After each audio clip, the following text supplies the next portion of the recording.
today's video, may bago na naman tayong uutangan guys. At alam nyo ba guys, malaki kaagad ang pwede nating mautang dito kahit tayo ay first timer pa lang na mag-a-apply sa kanyang application. Kaya if ever na ma-approve ka, hindi ka rin magsisisi kasi sobrang laki rin talaga ng offer niya sa first time. Unlike tong ibang loan application na 1,000 lang sa una. So dito guys, panoorin mo to hanggang dulo para malaman mo kung okay para sa'yo yung loan application at syempre yung kanyang loan details. I-check mo kung worth it ba at kung malaki ang interest. Yan yung mga dapat mong alamin bago ka mag-try sa mga bagong loan app. So dito nga pala ha, madali lang mag-apply kasi no need na po ng payslip, no need na po ng other document, basta may one valid ID ka lang. Kahit no work ka guys, kasi may option naman doon na unemployed. So bago natin puntahan itong bagong loan application nga na ang pangalan po is Mabilis Ease. I-check natin guys kung magkano yung offer nito sa mga first time borrower niya at kung okay siyang utangan. Kaya kung gusto mo na magantong video at hindi ka pa po nakasubscribe, just consider to click the subscribe button and turn on the notification bell para updated ka sa aking mga latest upload. At syempre, kumuha po ako ng 2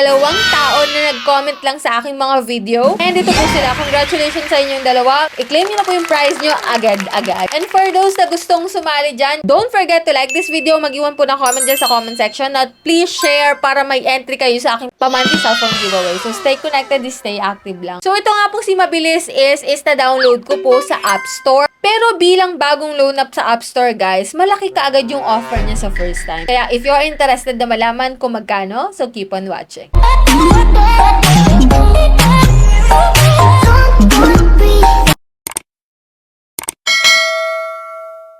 Disclaimer no, hindi po tayo agent at promoter ng application na to at syempre hindi rin po sponsored tong video natin for today. And dito nga pong si Mabilis is ito po yung mga nakalagay sa kanyang ads. Kaya medyo na-curious din akong applyan siya guys. So dito kung makikita mo, kahawig po siya ni Mabilis Cash na nasa App Store. Pero ang pangalan nito guys is Mabilis is online loan app na under po ng Sandu Lending Corporation na as of now 3 stars pa lang ang meron siya guys. So dito makikita mo na 60,000 po yung offer niya. Simple and secure daw. Which syempre, apply in minutes, fill in details, submit application, get decision. So right away daw, malalaman mo kung approve ka or hindi. So let's see guys kung anong mangyayari sa pag-apply natin dito kay Mabilis is. So nung na-download ko siya guys, ito po yung lumabas sa kanya. Meron daw po siyang 121 days na loan term. So kanilik ko po dito yung apply now. And ilalagay ko po dito yung aking active mobile number para makapag-register dito kay Mabilis is. And then ito po yung mga valid IDs na kailangan. So halos lahat naman guys pwede. And yan, pipicturean mo lang po yung ID mo and then may facial recognition sila. And after nun guys, mag-fill up ka na po ng basic information mo. So dito nga guys, sa job information, no need na dito ng payslip. Basta fill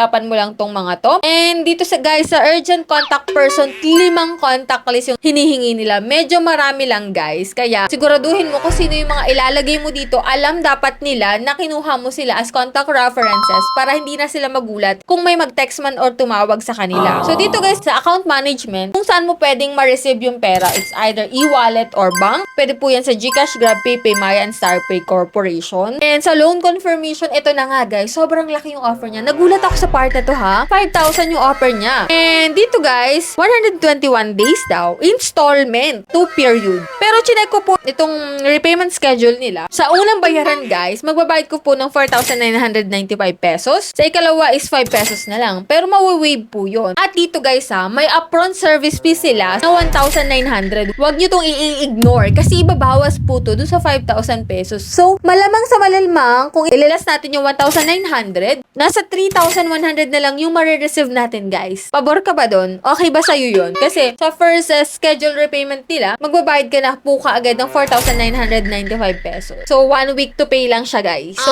okay ba sa'yo? Kahit malaki yung offer niya, pero 1 week to pay lang. O, yun nga lang guys, yung nakakalungkot sa part na yun. Anyway, kinilig ko po dito yung confirm para makita ko kung mag-a-approve siya sa akin, no? At ito nga guys, kapag po ikaw ay nakapagbayad after a week, agad-agad po may offer sila na 10,000 pesos. O, diba? Laki. Pero check natin pa rin. And dito guys, nung binalkan ko po yung application na si Mabilis is, may result naman siya kaagad-agad guys. Malalaman mo within a minute lang yung result dito kung approve ka or hindi. And dito nga, nakakalungkot din kasi review failed po ang lumabas. So, hindi po ako na-approve dito kay Mabilis is, pero it doesn't mean na kapag kayo ay nag-apply, same din po na ma-reject kayo. Kung gusto nyo mag-try, why not? Pero pinakita ko nga po sa inyo, hindi nyo buong ma-receive yung 5,000 pesos. Upfront service fee siya na 1,900 na ililess yun parigurado to sa 5,000 pesos nyo. Kaya kung kayo may katanungan dyan at for those na nakapag-apply na rin dyan dito kay Mabilis is comment nyo po yung experience nyo dyan sa comment section. And kung kayo may katanungan pa, i-comment nyo lang po dyan at aking pong sasagutin isa-isa. And that's it. Yan lang po yung ating review dito kay Mabilis is na bagong loan application sa App Store. In summary guys, not recommended ko yung mga 7 days na loan up. Alam niyo naman yan guys. At dahil 7 days na loan up to at sobrang laki din nung kanyang service fee, nako parang X to sa akin guys. So nasa inyo yung desisyon kung magta-try kayo dyan. Ito po ay gabay lamang at para makatulong rin na makapag-decide kayo kung go kayo dito or hindi. So yan lang po yung vlog natin for today, and for those na hindi pa nakasubscribe sa aking YouTube channel, kindly click the subscribe button, turn on the notification bell, and be updated sa aking mga latest uploads. So bye-bye na muna for now guys. See you on my next video.